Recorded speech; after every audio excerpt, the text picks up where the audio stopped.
I'm sure you've noticed by watching my channel over the last couple of years, but I am addicted to covering old 90s and early 2000s board games. I don't know why I keep doing this to myself. There's this whole world of modern tabletop gaming that's deep, complex, and rewarding. Yet here I go every couple of weeks crawling back to the Stone Age, trying to see how they massacred my favorite childhood brands. Every once in a blue moon they're actually good, but most of the time they're either horribly unbalanced or straight up boring.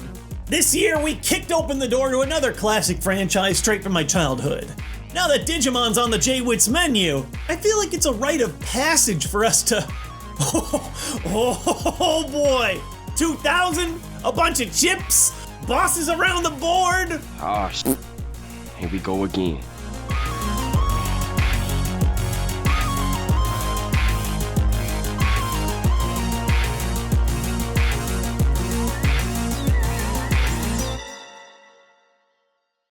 Introducing Digimon, the ultimate adventure board game. Unlike some of our Pokémon and Yu-Gi-Oh! Board game adventures, where it's become increasingly difficult to find stuff with all the pieces, or even in good condition, this bad boy came to be sealed for just 25 bucks. This is an absolutely bizarre feeling. Popping out all the cardboard cutouts is something that I do several times a year, anytime I buy a new board game, but it's rare I get the chance to do this for something that's 2 decades old. For Digimon, we're popping out Pogs. Lots and lots and lots of Pogs. Even though I've talked at length on how I don't believe Digimon is a ripoff of Pokémon, there is no denying that Ultimate Adventure is a ripoff of Pokémon Master Trainer. It's got the same style of Pog-like chips for the creatures, same board style, same gameplay, cards, it's got a nearly identical combat system, and it released about a year later than Master Trainer. Except, unlike Master Trainer, which was produced by board games giant Milton Bradley, our Digimon adventure game comes from the somewhat lesser known Mad Hatter's Toy and Game Factory, a significantly smaller Canadian game producer that, as far as Board Game Geek knows, only made less than half a dozen games in its lifetime. It is unfortunate that that's the way things went down. This game has some of the lowest quality components I've ever seen in a board game. The chips are probably as good as it gets, even if a few of them are occasionally printed off-cut or off-center. The Monopoly money is bland and tears easily. The game comes with a chip holder that for some reason doesn't have enough space to hold all the chips. And by far the greatest crime is the board, which is your classic trifold cardboard, but with literally zero backing or reinforcement, which causes the entire map to bubble up, like this. I've tried everything. I even used the power of good board games as weights to flatten the board out, but no matter what I did, we're stuck with the Bubble Boy. This board is one of the greatest sins against board games I've ever encountered, but I made this bed, and now I gotta sleep in it. So, how's it play? Like I mentioned, it's extremely similar to Master Trainer, but with a couple of crucial changes.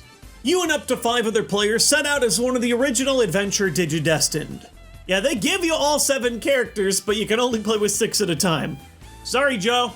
You roll once per turn in an attempt to collect various items and build your team. You'll unlock your partner Digimon, collect cash, gather power-up cards, and hoard as many crests as you can. You'll need all these things to get through the game's 4 major areas and beat 4 bosses.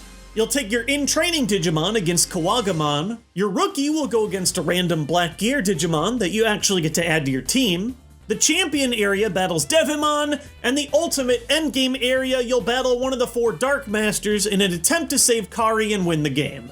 These 4 boss areas are essentially bridge trolls, preventing your progress until you've grabbed all the necessary MacGuffins. To even battle one, you need to pay the prerequisite Digidollar toll and own that area's Digimon level. Then you'll flip a random boss chip over, which will show you a series of crests. You need to own at least one of the listed crests to do battle, otherwise you've wasted your entry fee and you get booted back to the start of the area and you lose your Digimon. Bosses later in the game have less possible crests, encouraging you to collect as many colors of crest as possible with the highest value. Battles are Master Quest style. Your attack value is the base power of your Digimon, plus the value of your crest, plus the value of a single die roll, plus you can use 1 battle card per turn to augment your score as well. Meanwhile, your boss gets their number plus a single die roll. If you win, you move on, but if you lose, you go back to the start, losing not only your money, but the crest that you used to battle too.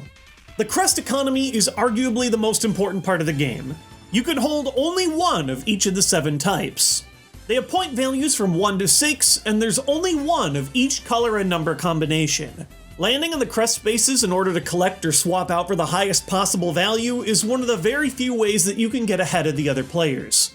Remember the Master Quest bonus cards, which let you do all kinds of nasty things to each other? Forcing trades and re-rolling your opponent's die? The cards here are a lot tamer, but much, much more boring. Here, cards let you do things like add to your roll, or move to a specific space, or add to your roll, or move to a specific space, or add to your roll. Yeah, that's literally it. It's just those 2 things. They're mildly helpful, but rarely game-changing. The final battle against the Dark Masters is a little different. These guys have massive numbers, but to make up for it, you battle them with your entire team and every single color of crest you've collected all at once. Both sides also get 2 dice for their bonus roll this time. So like here, I've got to beat 67 plus 7, so 74. So I've got 1 plus 4 plus 11 plus 7 plus 8 plus 4 plus 3 plus 6 plus 2 plus 3 plus 6 plus 4. And I got a bonus card which gives me plus 3. And my roll is a 9.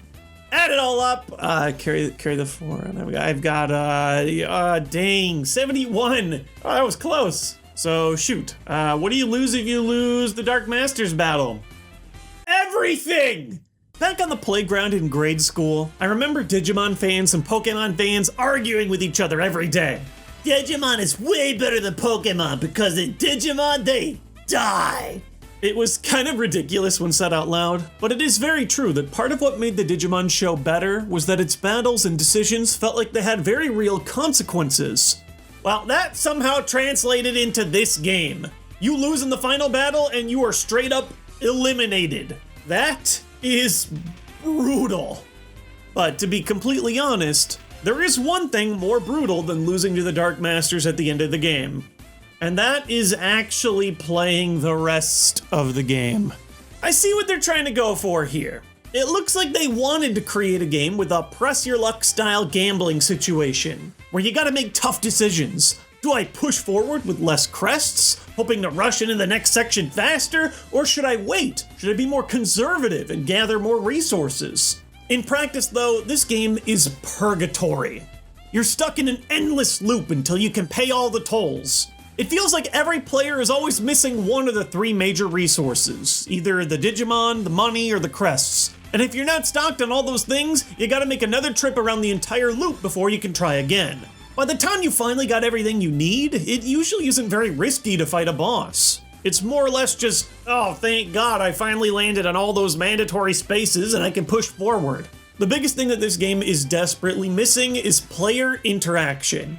Unlike stuff like Master Trainer, which has the players constantly dumping on each other in order to push themselves ahead, there is literally nothing you can do to stop another player from doing anything in this game.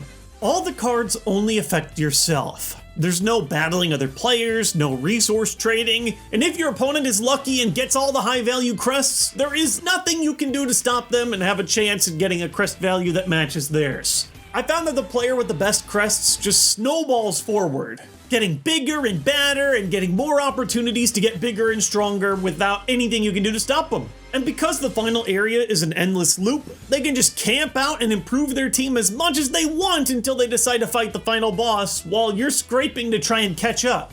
I get that Digimon isn't like Pokemon thematically. For the most part, the Digidestined are working together cooperatively. And maybe this game would have a little more spice if it was cooperative in some way. But instead what we got here is a surprisingly slow game with almost no decision making and almost no strategy. This is like Candyland. Except unlike Candyland, there isn't any candy on the spaces that I get to eat. Did your guys' families do that?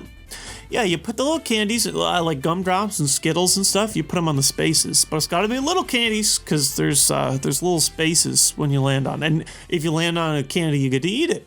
And it helps distract from the fact that you're playing a game with literally zero skill. This is normally the part of the video where I'm so angry that I flip the table. and to make a big mess and throw everything around. But to be honest, I just don't have it in me. I'm just too bored. I didn't know what to expect when I walked into this board game, but I feel genuinely bad that it's just so blah. I've said it before, Digimon has some awesome stuff out there. I love Digimon, but unfortunately the first 2 Digimon videos I put in this channel are garbage products.